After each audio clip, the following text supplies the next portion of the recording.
ছাত্ৰ ছাত্ৰীসকল, আজি মই তোমালোকৰ সপ্তম শ্ৰেণীৰ অৰ্থাৎ ক্লাছ 7ৰ অংকুৰণ পাঠ্যপুথিৰ 5 নং পাঠত থকা বিজ্ঞান আৰু আমাৰ মানসিকতা নামৰ এই পাঠটোৰ ক্ৰিয়াকলাপসমূহক সমাধান কৰি দিম। গতিকে ভিডিঅ'টো শেষলৈকে চাই যাবা আৰু এতিয়ালৈকে যদিহে চেনেলটো ছাবস্ক্ৰাইব কৰি লোৱা নাই কৰি লোৱা, কাৰণ তোমালোকৰ এনেধৰণৰ ভিডিঅ'বোৰ ইয়াতে পাই থাকিবা। প্ৰথম ক্ৰিয়াকলাপটো দিয়া আছে যে পাঠটো শুদ্ধ আৰু স্পষ্টকৈ পঢ়া।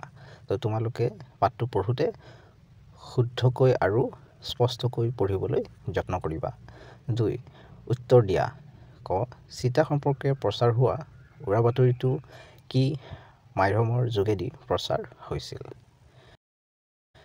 ইয়াৰ উত্তৰ তোমালোকে লিখিবা যে চিটা সম্পৰ্কে প্ৰচাৰ হোৱা উৰা বাতৰিটো ভ্ৰাম্যভাষৰ মাধ্যমৰ যোগেদি প্ৰচাৰ হৈছিল। খ.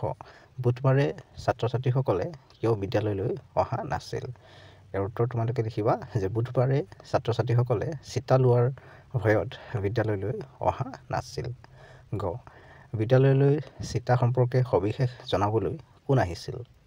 ইয়াৰ উত্তৰ তোমালোকে লিখিবা যে বিদ্যালয়লৈ চিটা সম্পৰ্কে সবিশেষ জনাবলৈ চিকিৎসক ৰতন পায়েং আহিছিল। 3 নম্বৰ অনুশীলনীটোত দিয়া আছিল যে চমু উত্তৰ লিখা। ক. ভ্ৰাম্যভাষত অহা উৰা বাতৰিটোত চিটা ল'লে কি হ'ব বুলি কৈছিল? ইয়াৰ উত্তৰ তোমালোকে লিখিবা যে ভ্ৰাম্যভাষত অহা উৰা বাতৰিটোত চিটা ল'লে শিশুসকলৰ ভীষণ অপকাৰ হ'ব বুলি কৈছিল। খ. জংকীয়ে বুধবাৰৰ দিনা বিদ্যালয়ৰ পৰিৱেশ আন দিনতকৈ কি বেলেগ দেখিছিল? ইয়াৰ উত্তৰ তোমালোকে লিখিবা যে জংকীয়ে বুধবাৰৰ দিনা বিদ্যালয়ৰ পৰিৱেশ আন দিনতকৈ বেলেগ দেখা কাৰণ হৈছে ৰাস্তাত তাইৰ বন্ধু কমল আৰু জেনিথক লগ পোৱা নাছিল আৰু বিদ্যালয়ত তাইৰ লগৰীয়া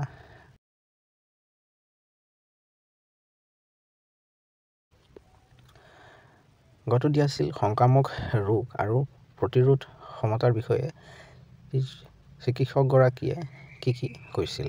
ইয়াৰ উত্তৰ তোমালোকে লিখিবা যে সংক্ৰামক ৰোগ আৰু প্ৰতিৰোধ ক্ষমতাৰ বিষয়ে চিকিৎসকগৰাকীয়ে কৈছিল যে অন্য অণুজীৱৰ নিচিনাকৈ বীজাণু আমাৰ দেহত প্ৰৱেশ কৰে।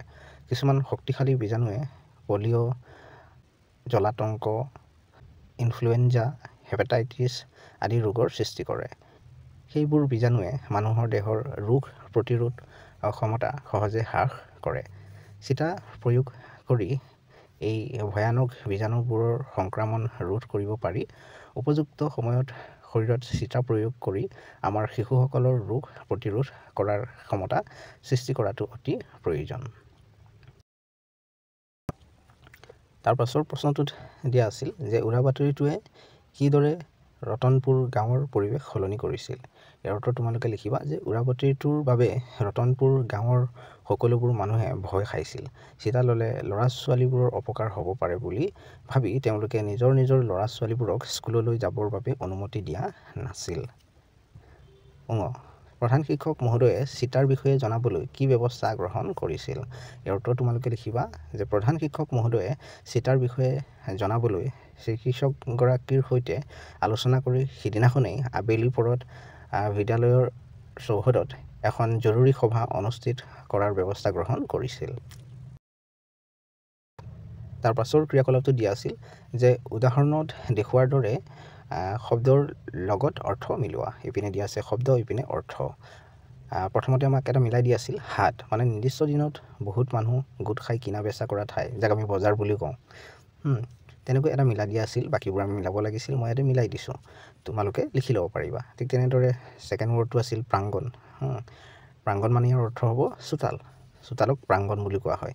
তেনেদৰে মই ইয়াতে মিলাই দিছোঁ, তোমালোকে এইবোৰ পঢ়ি ল'বা আৰু ভিডিঅ'টো ৰখাই পেলাই মই যেনেকৈ লিখি দিছোঁ ঠিক তেনেদৰে তোমালোকেও তেনেকৈ পূৰাই ল'বা।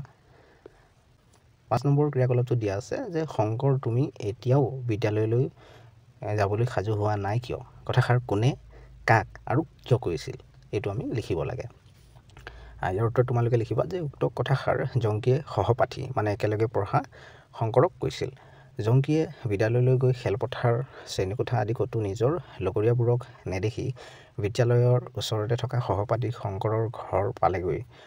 জংকী আচৰিত হ'ল। বিদ্যালয়ৰ সময় পাৰ হৈ যোৱাটো বিদ্যালয়লৈ নগৈ ঘৰৰ চোতালত খেলি থকা দেখি জংকীয়ে শংকৰক এনেদৰে কৈছিল। তাৰ পাছৰ ক্ৰিয়াকলাপটোত দিয়া আছে যে উৰা বাতৰিসমূহ সমাজৰ বাবে এক প্ৰকাৰৰ খুচৰা ৰোগ। কথাষাৰৰ বিষয়ে দলত আলোচনা কৰি নিজৰ নিজৰ মতামত প্ৰকাশ কৰা। ইয়াৰ উত্তৰ তোমালোকে লিখিবা যে উৰা বাতৰিসমূহ সমাজৰ বাবে এক প্ৰকাৰৰ খুচৰা ৰোগ। খুচৰা ৰোগসমূহ এজনৰ শৰীৰৰ পৰা অন্য এজনৰ শৰীৰলৈ বিয়পি পৰে।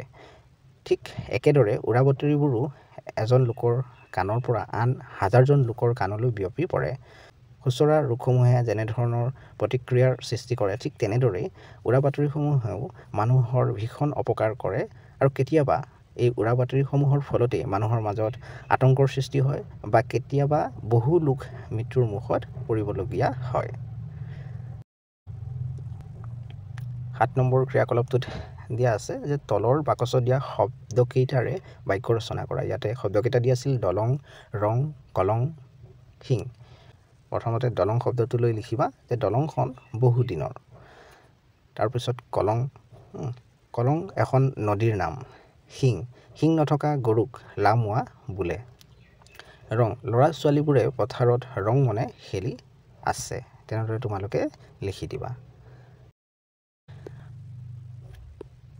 8 নম্বৰ ক্ৰিয়াকলাপটোত দিয়া আছে যে এটা শব্দত প্ৰকাশ কৰা। আমি এই বাক্যবোৰক এটা শব্দত প্ৰকাশ কৰিব লাগে আৰু এই যি খালী ঠাই দিয়া আছে তাতে লিখিব লাগে। মই ইয়াতে লিখিয়ে দিছোঁ। ক, যি একেলগে পঢ়ে সহপাঠী, তোমাৰ লগত যিসকলে একেলগে পঢ়ে গোটেইবোৰ ল'ৰা ছোৱালী তোমালোকৰ কি হ'ল সহপাঠী বা ক্লাছমেট। খ, যি জানিবলৈ ইচ্ছা কৰে তেখেতক আমি আগ্ৰহী বুলি ক'ম। গ, গাঁৱৰ মুখিয়াল গাঁওবুঢ়া। কাৰো পক্ষ নোলোৱা নিৰপেক্ষ। অ, এজনৰ দেহৰ পৰা আন এজনৰ দেহলৈ যোৱা বেমাৰ সংক্ৰামক।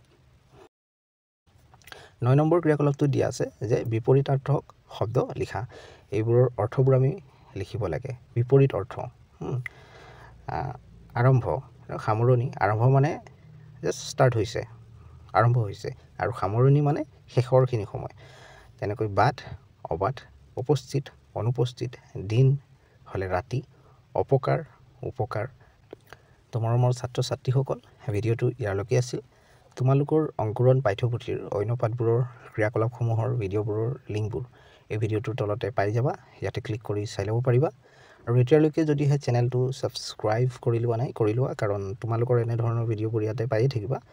ভিডিঅ'টো ইয়াতে সমাপ্ত কৰিছোঁ। ধন্যবাদ।